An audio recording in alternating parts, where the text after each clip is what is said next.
Bu videoni srochniy Malibu 2 ishqibozlariga jo'natib qo'ymasangiz bo'lmaydi. Mashinamiz 2018-yil 2.4 polniy primer qilib qo'yilgan. Bor yo'g'i 38.000 kilometr masofani bosib o'tgan. Olib haydashingiz uchun tayyor holatda ancha-muncha rasxod qilib qo'yilgan. Xohlasa juda ham zo'r variant orqali. Mashina qalbinglar rangidagi oppoqqina holatni ko'rsatib oladi. Juda ham zo'r holatda.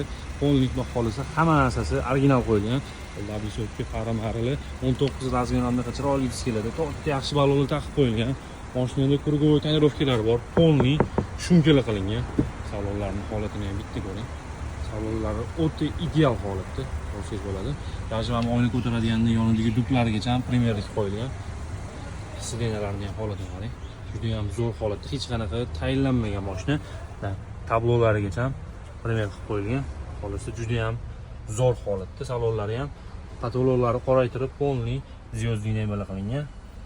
Xolis olib haydash uchun tayyor holatda polniy Mers hadovoyli qilingan. Xudo xolisa olib haydash uchun tayyor holatda, hech qanaqa ishlar yo'q dotli. Bemalol kelib ko'rib haydab ko'rsangiz bo'ladi. Orqaga primer parol taqib qo'yilgan. Xo'p, narxiga keladigan bo'lsak, narxi $21.500. Pastda nomer qoldirib qo'yaman. Bemalol aloqaga chiqib, xolisa baraka qolsangiz bo'ladi. Bu videoni Malibu 2 ishqibozlariga bitta jo'natib qo'yasizlar.